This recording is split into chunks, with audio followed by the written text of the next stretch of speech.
Welcome to our Bible study for this week. This is the beginning of a 5-week session in Ecclesiastes. We finished Job last week, and now we begin with another wisdom book in the Bible, Ecclesiastes. And I want to begin with a kind of amusing story. I never ever read Ecclesiastes without remembering a course I took in college. And it was a course on the wisdom literature in the Old Testament. And of course, wisdom literature is Job and Psalms, Proverbs, Ecclesiastes, and Song of Songs or Song of Solomon. You may have heard it either way. Those are the wisdom books. And so we were studying the wisdom books, and our professor gave us an option at the end of the term if we chose to create some sort of artistic expression about the books or one of the books. Instead of writing a final paper, we could do that. And I decided, probably foolishly, it'd be easier to do something artistic than it would be to write an academic paper. And I decided to try to do a one-person production of the book of Ecclesiastes and kind of bring the author of Ecclesiastes to light and kind of modernize the author of Ecclesiastes. Now, as we'll discover in today's study in a little bit, we don't really know who the author is. There are claims that the author is Solomon, and clearly the author wants us to think that perhaps he is Solomon, but quite likely he wasn't literally Solomon. He was just kind of saying if Solomon had written a book, this is kind of how it would sound. The name we get for that person is Qoheleth. At the very first verse, it says that these are the words of Qoheleth, and Qoheleth can mean preacher or teacher or whatever. So I wanted to bring Qoheleth to life, and I wanted to modernize him. And Qoheleth is kind of a world-weary person. He's also a person that has tried everything possible under the sun, pleasure-wise and otherwise, and has come to some conclusions about all of that. And so to modernize him a little bit, I decided that Qoheleth was kind of needed to be a Vietnam veteran. Vietnam War veteran. And so I had my father's coat, his army coat, and I wore that. And because he also, that same period in history, sex, drugs, and rock and roll, trying all those things, I had Qoheleth, kind of that was what he had done as well. And I called my character Kenneth Oliver Leth, K.O. Leth. And so K.O. Leth, at the beginning of the performance, comes into the classroom, and I plop down on the professor's desk. The professor was out in the class seated so he could see the action at the front, and I plopped down on his desk, and I was carrying an IBC root beer. This is actually a sarsaparilla, but same idea. It looks like a beer, but it's not. It's non-alcoholic. I'm carrying this IBC root beer. I popped off the top, and I put it down on the desk, and I put it down on the desk just a little too hard, and so it foamed up and foamed out and went onto the floor. Now, you probably know any good actor can't let any surprising thing that happened interfere with the performance, so I just went on with the performance, almost pretending like I had not noticed that it had happened. And at the end of my presentation of Kenneth Oliver Leth and his wisdom, the professor announced to the class that clearly I had mastered the material. I had worked with it hard, and it had given a very good presentation of what this person might be like in a more modern context.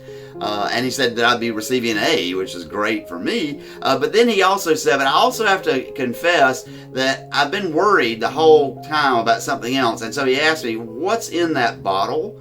And I said, it's just root beer. It's just IBC root beer. And he just noticeably relaxed. And he said, I've been worried the whole time because at that time, Furman, where I went, was a dry campus, and the professor knew that I was underage. And so he said, I've been distracted. I've been worried all the time. What am I supposed to do with a student who on a dry campus brings a beer to class and who begins to drink that beer, and I know that he is underage? And so I never think about Ecclesiastes or begin reading Ecclesiastes without also thinking about good old Kenneth Oliver Leth and Dr. Shelley at Furman. But there's a sense in which that story is not just an amusing story, but it captures in a way I never could have planned for some of the wisdom of Qoheleth. Because what Qoheleth says to us is there are all kinds of things that are going to distract us. And they may seem like the most important thing at the time. What is this kid doing, drinking a beer on a dry campus when he's underage? That seems like the most important issue going on right now. And actually, so many of the things that distract us, whether they're the pleasures of the flesh or trying to become wise or trying to build up an empire or whatever, what seems like is most important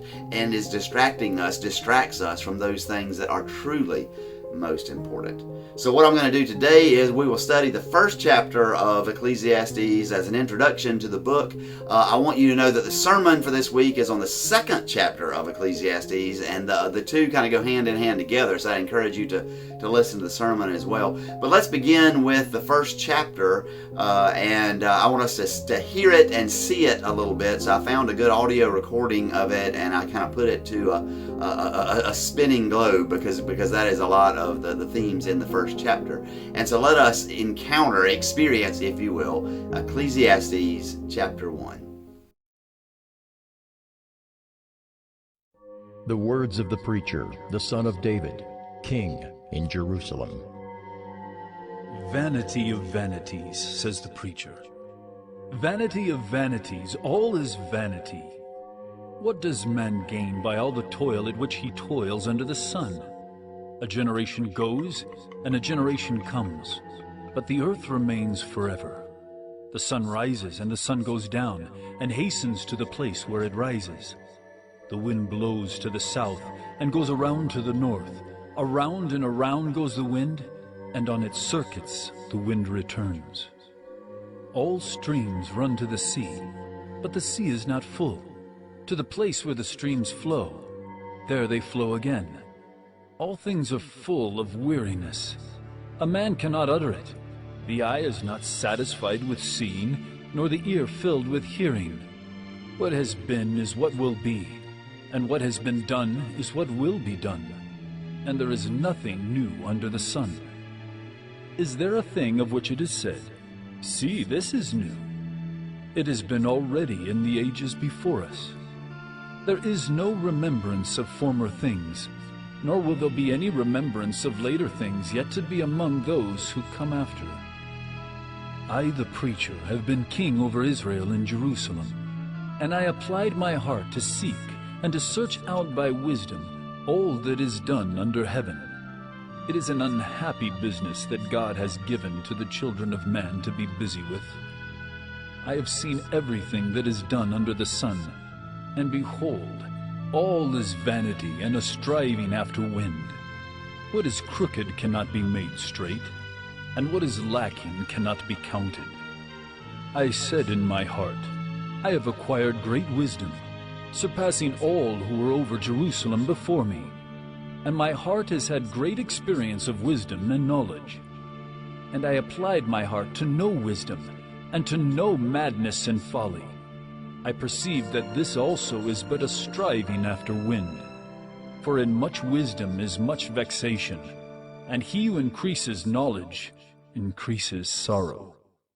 Well, I mentioned already that the authorship of the book is a little bit unclear.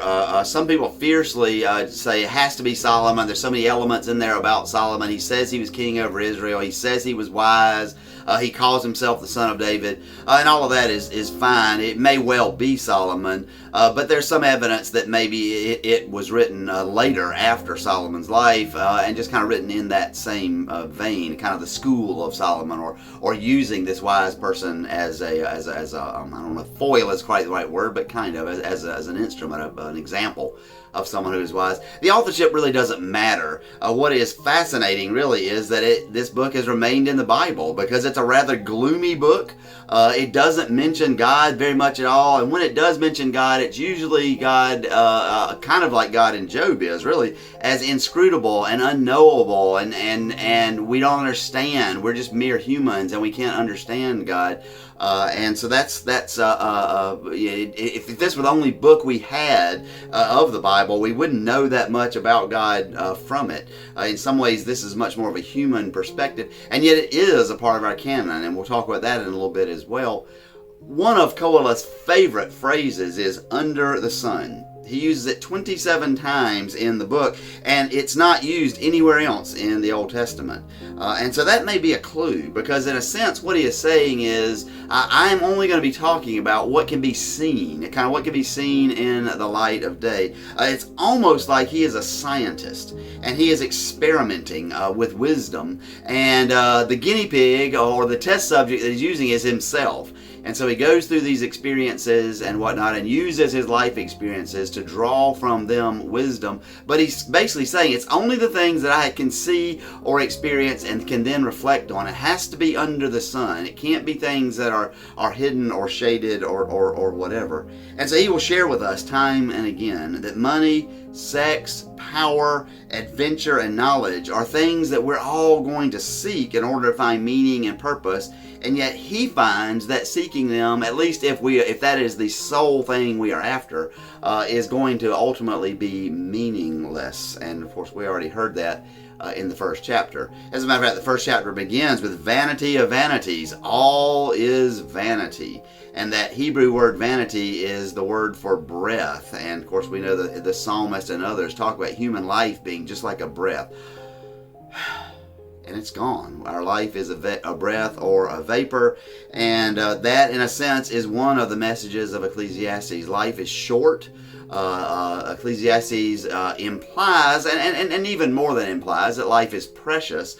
But there's not a lot we can do with the short amount of time that we are given. So I think we might want to ask ourselves, why in the world would this be in the Bible? This doesn't give us an awful lot about God. It doesn't, even its wisdom is mostly wisdom in the negative. Well, this didn't work, and this didn't work, and this didn't work. Why do we need to have that? And I like a couple of different authors and commentators have said that Ecclesiastes isn't kind of the main meat of the Bible, but it's what prepares us for the main truth of the Bible. It prepares us for what God can do, and it does that by clearing out the stuff that isn't going to help us. I see it kind of like a wildfire. You know, we know that wildfires, although they can be very destructive in nature, are very, very good. They burn out a lot of the understory and a lot of the wood that has fallen and is choking the understory down. They burn all of that out. There are a number of plants that cannot grow until the wildfires come through and kind of open up the seed pods, or I know that a lot of the pine trees, the pine cones had to be opened up by the fire. And so the wildfire comes through and clears out all of that stuff so that life can emerge there again in the forest. In a sense, Ecclesiastes clears out the stuff in our lives that we may feel is important and isn't, and is just clogging up our lives so that we can get to God, and so we can find God. And so once kind of all of that stuff is burned away, then there's room for God to come in and make new life. It's a fairly long quote, but I like it. Eugene Peterson, the great Presbyterian minister who wrote the translation of the Bible, or the paraphrase of the Bible, The Message, about Ecclesiastes, he says, "It is our propensity to go off on our own, trying to be human by our own devices and desires. And that is what makes Ecclesiastes necessary reading. Ecclesiastes sweeps our souls clean of all lifestyle spiritualities so that we can be ready for God's visitation revealed in Jesus Christ. Ecclesiastes is a John the Baptist kind of book. It functions not as a meal, but a bath. It is not nourishment, it is cleansing. It is repentance. It is purging. We read Ecclesiastes to get scrubbed clean from illusion and sentiment, from ideas that are idolatrous and feelings that cloy. It is an expose and rejection of every arrogant and ignorant expectation that we can live our lives by ourselves and our own terms. If all is vanity, if human life is just a mere breath, then if there is to be any meaning, any purpose, even any peace in my life, it's not going to come from anything that I can do on myself. It's going to have to come from what God can do and live and embody in me. And that is what Peterson is saying, and to a greater degree, that is what Qoheleth, Ecclesiastes, is saying. And so, as just a taste of the wisdom of Ecclesiastes and of what he is trying to share with us, let's look at just one verse in that first chapter that we read, and that's verse 9. It's one of my favorites. I love the phrase, "There's nothing new under the sun." The longer I live, the more I find how true that phrase is. The whole verse is, "What has been is, and what will be, and what has been done is what will be done. There is nothing new under the sun." When Paul went to Athens to meet with the Athenian philosophers. They listened to him for a while, and then they invited him to come up to Mars Hill, to the Areopagus, because they wanted to hear more. And Luke tells us that the reason that they wanted him to come and to tell more was this. Luke writes, "Now all the Athenians and the foreigners living there would spend their time in doing nothing but telling or hearing something new." They were chasing after the new. And what Ecclesiastes says is there is no new. All of the philosophies that the Athenians had, all the wisdom that they were seeking after, it had already been uncovered long, long ago. There's nothing new under the sun. So this wasn't a compliment. This is really Luke saying how foolish they were to always be chasing after what is new. And yet, isn't that what we do so much in our lives? We chase after what is new. We crave what is new, even though it really isn't new at all. What is one of advertising's best phrases to try to capture us and to get us to buy something? New and improved. And I think Koheleth would take a look at that statement, and with the wisdom that he had, he would say, wait a minute, something cannot be simultaneously new and improved. If it's improved, it already existed before. If it's new, it can't be improved on, at least not yet, because it's brand new. And yet that phrase is something that calls to us, but it kind of also calls to the folly of the fact that there might be anything new as well. Car manufacturers tell us that we have to have this year's model, and this year's model may look almost exactly like last year's model, and may have one or two different features, but it'll be just like last year's model. But if I don't have a 2022, then there must be something wrong with me, because I need the new model, and the 2021 is suddenly not good enough. And yet both vehicles will get me from point A to point B equally well, and that should be the purpose of owning a vehicle, of course. The fashion world, of course, goes gaga every year over what is the new and the latest fashion, and yet we all know what happens. Fashions are cyclical, and when we know that gaudy, horrible, out-of-fashion suit or outfit that's in your closet, just leave it there, because sooner or later it's going to be the new thing, and it's going to be back in fashion. You can put it on, and people will applaud you for how fashionable you are, and you're in step with the latest style. And so there really is nothing new under the sun. Now, this doesn't mean that things don't change. Last week we celebrated Dot White's birthday. She's a member of our church. She turned 99 years old last week, and so she was born in 1923. Now, and she has arguably, and I think it's not even an argument, she has seen more change in her life than any other human being, any other generation of human beings have seen at any other time in all of human history. The last 100 years, there have been more change for us living here in this world than at any other 100 years in human history. And just a few examples. She was born 4 years before Lindbergh flew over the Atlantic, so we just take it for granted that we can take a plane and go to England or wherever we want to go, not when she was born. She was 12 years old before the United States even began trying to get electricity to rural areas, and most of the United States at that time was rural. Now, you're watching this through the fact that you have electricity in your house, and I'm filming this, the fact that I have electricity in my house. It's a given for us, not for Dot, not even until she was at least 12, and maybe even later, I'm not sure. She was born before the Depression began, before World War II.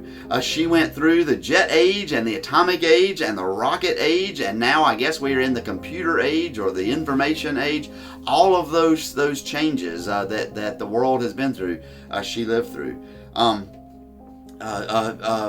Some people are saying that in the next decade or so, we may actually see more change then than we've seen in the previous 100 years. And it's hard to imagine. You almost think, well, there's no way. What else could possibly happen? But that would be exactly what the folk back in 1923 would have thought as well. So who knows? And so how can Koheleth claim that there is nothing new under the sun when we have had so many new things happen in the last 100 years and in all of our lifetimes, no matter how old you are? So many things have changed. And I can give you a one-word answer that Koheleth might say to us, and that word is Ukraine. we still are a violent people. We still are a sinful people. It should be that our technology unites us. As a matter of fact, when Facebook first came out, Mark Zuckerberg said this is going to be one of the things that's going to unite the world, because we're going to be able to communicate together, the whole world. And instead, Facebook sometimes does that, but oftentimes just leads to deeper and worse divisions. And people try to nefariously create false accounts and things, and sway opinion and all that kind of thing, bots and all that kind of stuff. Technology hasn't been the savior that some people thought that it would be, and just because we have technology doesn't mean that some countries don't covet other countries and invade them. We also, excuse me, know that the world grows enough food to feed everybody, and yet people still starve. Well, why is that? It's not that we don't have the capability, it's that we don't have the moral will, the capacity, and we hoard more than we should, and we don't do what it takes to make sure that everyone is fed. Sin is the same reality now that it was when Qoheleth wrote, and the chasing after things that ultimately are not satisfying. If Russia eventually gets Ukraine, and Ukraine becomes a part of Russia, that is not going to make Putin a happier individual. It's not going to satisfy him. Qoheleth would tell him that in a heartbeat. The things that you and I strive after, even if we don't do it violently, that we are just so sure are going to make us happy, are not. And so truly, there's nothing new under the sun. Qoheleth has already told us, as I mentioned, he's tested for us money, sex, power, adventure, knowledge, and he found all of them lacking, particularly if they are pursued as a means to peace or purpose. They are meaningless. But when we have stripped all of that away, and when we've sat at the feet of this man who is the gatherer, and actually the word Qoheleth comes from the word to gather, and that's why he's sometimes called teacher or preacher. He gathers his students, his class, his congregation before him. If we sit before the gatherer, sit before Qoheleth, absorb his message, and let him strip all that away, we then are prepared to hear what Jesus, also called the Son of David, like Qoheleth is, but in fact who was God himself, has to say and to do. And we also, most importantly, have the opportunity to accept what it is that Jesus has to offer us. So I look forward to the rest of our studies, and I hope that you will also take advantage of our sermon on Sunday about this same wonderful but strange book. And we can do all these things. We can accept all these truths, and we can allow the gifts of Jesus to come into our lives, because through Jesus, of course, God is with us. Amen.